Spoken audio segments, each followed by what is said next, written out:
제가 자주 가는 휘경동에 한 조그만 미장원이 있습니다.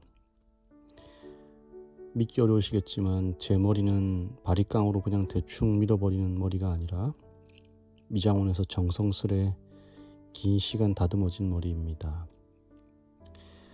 하루는 머리를 깎고 있는데 미장원 밖에 한 남루한 차림의 장애인이 리어카에 두루마리 휴지를 싣고 다니면서 팔고 있는 것입니다. 이분 목소리가 얼마나 큰지 거리의 모든 가게들이 다 들릴 정도로 쩌렁쩌렁한 목소리로 휴지 사세요, 휴지 사세요, 휴지 하나만 사세요 하는 것입니다. 아무도 나와서 사주는 사람이 없자 그 장애인이 급기야는 가게 문을 열고 들어옵니다. 그러면 사장들이 기겁을 하면서 쫓아내죠. 나가세요, 나가세요. 그리고는 문을 잠가버립니다. 결국 이 사람이 제가 머리 깎고 있는 미장원 앞에 도착했습니다. 그러자 미장원 사장이 저에게 손님 절대 저 사람하고 눈 마주치지 마세요. 절대로요 하는 것입니다. 순간 불길함을 직감한 저는 밖에서 고래고래 소리를 지르는 그 사람을 절대 쳐다보지 않고 꿋꿋이 앞만 보고 있었습니다.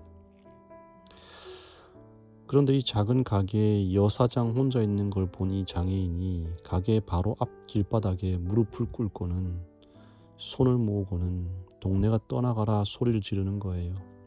제발 휴지 좀 사주세요. 제발 하나만 사주세요. 제 말 안 들리세요?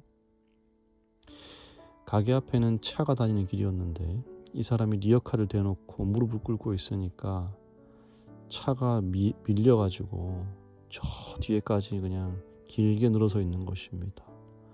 그리고는 빵빵 소리와 함께 난리도 아닌 골목길이 되었습니다. 정말 난감했습니다. 그래서 속으로 그냥 휴지 하나 사서 보낼까 아니면 끝까지 버틸까. 미장원 사장도 막 진땀을 빼면서 연신 어떻게를 남발하는 것입니다.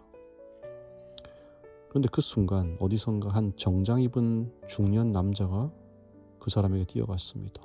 그리고 안주머니에서 돈 2만 원을 꺼내서 그 사람 손에 쥐어주고는 팔을 잡고 일으키는 것입니다. 선생님 여기 위험하니까 이러지 마시고 일어나시지요. 이 장애인이 돈을 보더니 눈이 커지면서 다시 무릎을 꿇고는 그 사람에게 감사합니다, 감사합니다 소리를 지르는 거예요. 휴지를 하나 가져가십시오 하는 것입니다. 그래서 그 중년 남자가 웃으면서 휴지는 괜찮습니다. 그냥 가시면 되고 무엇보다 여기는 위험하니까 얼른 일어나시지요 하면서 그 사람을 일으켜서 옷을 털고 안전한 곳으로 데리고 가면서 동시에 막혀있는 차들이 잘 통과할 수 있도록 지도하고는 유유히 갈 길을 가는 것입니다. 머리를 깎던 저는 그리고 함께 머리를 깎아주던 여사장은 안도의 한숨을 쉬었습니다. 중년 남자분이 누구인지 모르지만 정말 멋져 보이는 것입니다. 근데 미장원 사장님이 웃으면서 이렇게 말하는 거예요. 역시 목사님이다. 목사님은 다르네. 멋있어. 제가 놀라서 네? 그러니까 사장이 웃으면서 저분 휘경교회 목사님이잖아요. 이 동네에서 유명한 분입니다. 휘경교회는 휘경동에 있는 장로교회입니다. 순간 저는 머리를 한 대 얻어맞은 것 같았어요. 여러분 제 직업이 뭐죠? 목사입니다. 같은 목사지만 저는 그 상황에서 위기를 모면하고만 싶었고요. 같은 목사지만 그 사람은 어려운 사람을 도와준 목사가 되었습니다. 저는 왜 저 사람이 하필 내가 있는 미장원에 와서 저러나 원망했어요. 그러나 휘경교회 목사님은 지극히 작은 자 하나를 위해서 기꺼이 자신을 희생하는 목사님이었습니다. 아직도 제 귀에 그 여사장의 목소리가 맴돕니다. 역시 목사님이다. 목사님은 역시 다르네. 부끄럽지만 저는 아직도 그 미장원에서 제 직업을 밝히지 못하고 있습니다. 말씀을 전하고 읽고 말씀을 연구하지만 그게 다가 아니죠. 저와 여러분은 그 연구한 말씀 그대로를 살아내야 합니다. 말씀대로 살지도 않으면서 백날 말씀만 붙잡고 있는들 그 믿음은 절름발이 믿음밖에 안 되는 것입니다. 성장과 변화가 있을 수 없습니다. 오늘 고린도전서 16장에서 바울은 편지를 마무리하면서 이와 비슷한 질문을 우리에게 던집니다.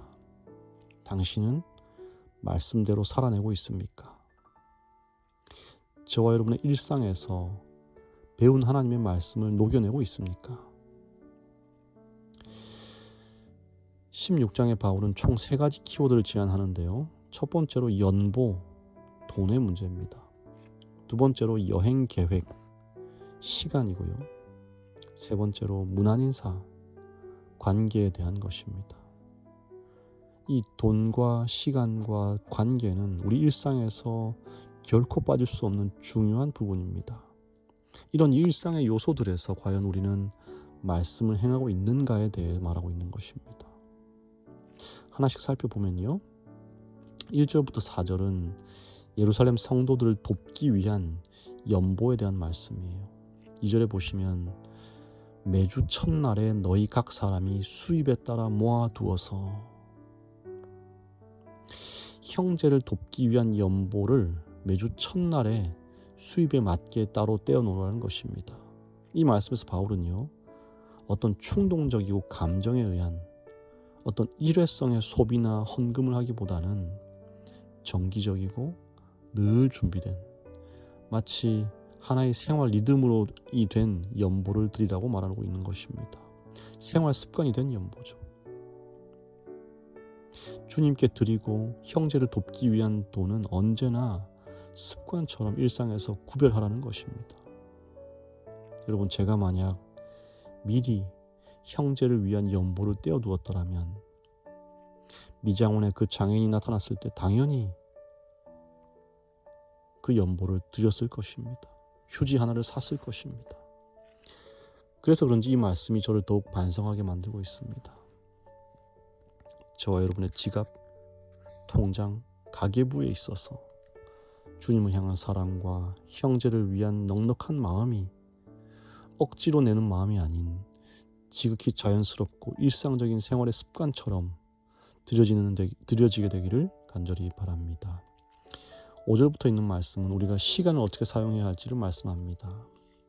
7절에 보면요. 바울이 에베소 교회에 더 머물겠다고 말하면서 주께서 만일 허락하시면 이라는 표현을 씁니다. 헬라어 성경의 이 표현은 완전한 복종을 의미해요. 만약이라는 말이 좀 흐릿한 표현입니다만 헬라어로는 명확합니다. 허락하지 않으시면 여기 남겠다는 거예요. 바울은 매우 바쁜 사람이었습니다. 그를 필요로 하는 많은 교회들이 있었어요. 그리고 9절에 보면 바울을 대적하는 많은 대적자들이 있었습니다. 그래서 이 바울은요, 머물러 있기보다는 떠나야 하는 상황이었어요. 그러나 그런 자신의 의지보다는 하나님이 허락하시고 계획하시는 하나님의 시간에 자신을 맞추기를 원했던 것입니다. 자신의 생각에는 떠나야 맞지만 주님이 남으라고 하시면 남는 것. 시간의 주인 되시는 주님께 내 시간을 드린 것입니다. 주님의 시간에 내 시간을 맞춘 것이고 주님의 계획 속에 순종하는 것입니다. 그리고 10절부터 바울은 관계에 대해 언급합니다. 12절에 보시면요. 바울이 아볼로에게 여러 차례 권유합니다. 고린도로 가라, 고린도로 가라. 근데 아볼로가 안 가고 버티죠. 저는 지금 갈 마음 없는데요. 제가 거기 왜 가요? 마치 요즘 MZ들처럼 아주 당돌하게 바울의 말을 거절합니다. 당시 바울의 이 사도로서의 권위대로라면 강제로 그를 보낼 수도 있었어요. 근데 바울은 그의 말을 존중합니다. 아, 그래 아볼로야, 기회가 되면 가도록 해. 요즘 저희 아들 도준이가 옷 입기를 거부합니다.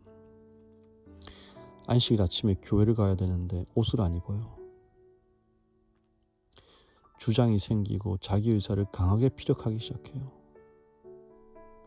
목사인 아빠는 교회를 안 갈 수 없어요. 지각도 할 수 없습니다. 이 아이를 반강제로 제압한 후에 옷을 입히는데 울고불고 난리가 납니다. 매한식일 전쟁을 치르면서 교회를 갑니다. 그러나 바울은 아볼로를 그렇게 하지 않았습니다. 강제로 제압하지 않았어요. 14절의 말씀처럼 모든 것을 사랑으로 하고 존중하고 품어준 것입니다. 사랑하는 성도 여러분, 저와 여러분의 일상에 주님의 말씀이 녹아있게 되기를 간절히 바랍니다.